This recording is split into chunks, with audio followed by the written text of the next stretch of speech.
Hello everybody and welcome to Gene's Reviews from a regular dude here in my car. If you're already subscribed, thank you very much. If you're not yet subscribed, please think about doing so and make sure you tap that bell icon so you can be notified every single time I upload a new video. Also, give me a thumbs up if you don't mind. And at the end, as a very special bonus that I do every video, so I guess it's not really a bonus, but I have a joke for you. So let's get on with today's video. Today we're going to check one out. This is called Corrupt Cops Get Caught in the Act. There's a lot of good policemen out there, and I think there's actually more good than there is bad.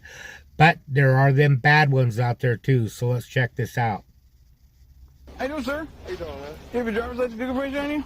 What's going on? I'd be happy to tell you once I see who I'm talking to, all right?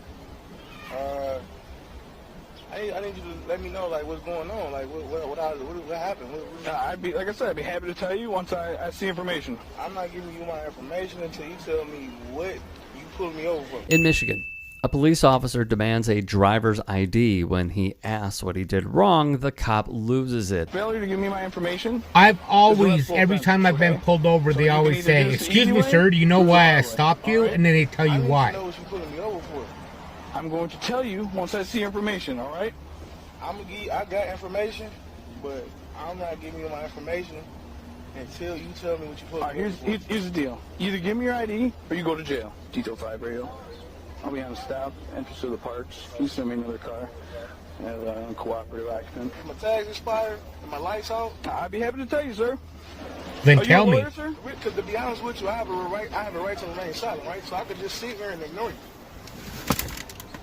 No, you can't, sir. I don't ask you any questions. Okay, well, it's going to turn out very poorly for you.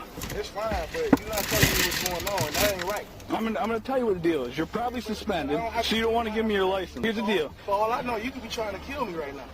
You're absolutely ridiculous, all right? I don't care. All right, step out of the car. It's been 2 minutes. I'm not stepping out the car until you tell me what's going on. All right, open the door. Here we go. You got to let me know what's going on, man. You're not doing it. You're going to jail is what's going on.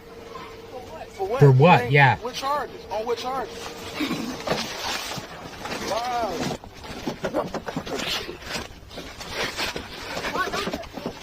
This is completely out of line. This cop, it's not good.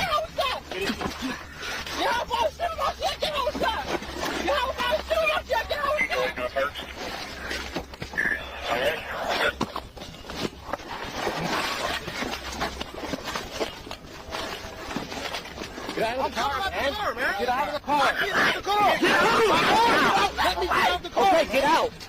Get out of the car! You ain't getting out of the car. Now you're out of the car. Get out of the car now. Get out of the car. On the ground. Put your hands behind your back.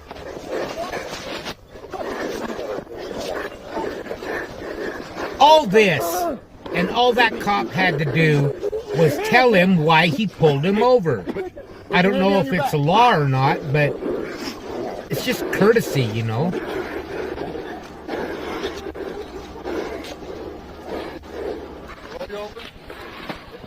Stand up. Get your knees up. Right in, look up. 1, 2, 3, get up.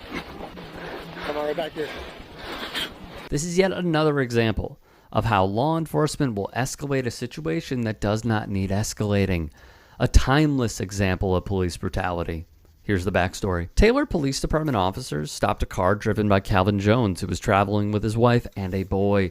Jones apparently declined to provide identification. The video shows an officer pulling on the driver's side window, breaking it. The officer claimed Jones was reaching for something right on his between ass, seats. too. Jones says he was just trying to unlock his seatbelt. The ACLU posted the dash cam footage on YouTube, and Live reported a Taylor police officer stopped him for allegedly running a stop sign. The ACLU acknowledged the officer was correct that Jones is obligated to present his driver's license upon request and without explanation during a traffic stop, but contends the officer could have handled the situation without escalating tensions. After breaking Jones's driver's side window, the officer, with the help of 3 others in law enforcement, pulled Jones from the car. Jones reportedly blacked out after being put in a chokehold during the arrest. ACLU attorney Mark Fancher told local media they're law enforcement professionals who suggest that in a situation like that, the officer does not have to win the debate. If the officer had told Mr. Jones at the outset, "I stopped you because I saw you run a stop sign," that would have eliminated the entire discussion. The ACLU sent a letter dated May 23rd asking the Downriver Detroit Suburbs Police Department to review the stop, retrain officers if necessary, amend policies, and discipline the officers involved. Taylor Police declined to comment on the incident, but said an investigation would be conducted. So, I think this was racially motivated. After his arrest, Mr. Jones was stripped to his underwear and detained for several hours in a cold holding cell.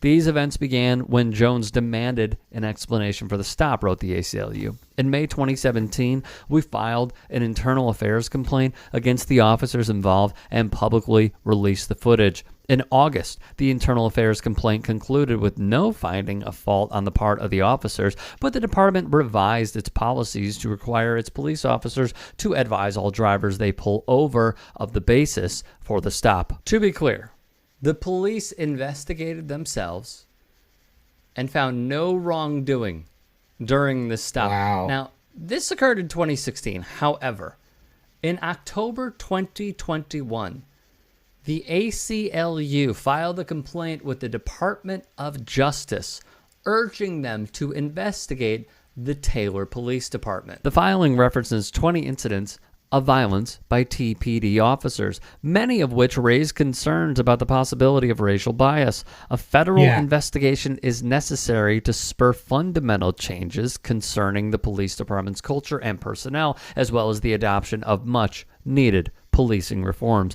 The ACLU also contends the Taylor Police Department and city government allegedly blackmail victims of police brutality by charging them with crimes and offering to drop those charges if the victims agree not to sue over excessive force, wrote the Detroit News. For instance, ACLU attorneys pointed to Illinois resident Imani Ringgold Diabel, who is black, was pulled over by Taylor police in 2019 while he was driving with his girlfriend and 3-year-old daughter. Officers said he was speeding. 6 police vehicles came to the scene. Officers ordered him out of the car. When Ringgold Diabel asked why, officers pulled him from the car, held him face down, and used a taser on him at least 3 times, according to a press release announcing the ACLU complaint. Police said they stopped Ringgold Diabel for speeding, not having his driver's license or proof of insurance. He was charged with several offenses, including interference with police authority. The ACLU said he was told the charges would be dropped if he signed a waiver agreeing not to sue the department. He refused to sign, the ACLU said. He filed an excessive force lawsuit against the department. Fancher said video footage captured by bystanders and police dash cam shows officers using different levels of response against people of different races. He pointed to a video of a white man who carried a military-style gun on a city sidewalk and declined to produce his identification when asked or respond to an officer's questions.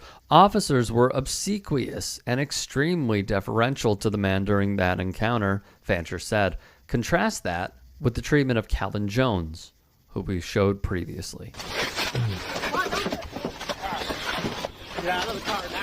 The officers need lessons in de-escalation. That could have went so much easier. That cop should be fired for sure, and he should actually go to jail, in my opinion.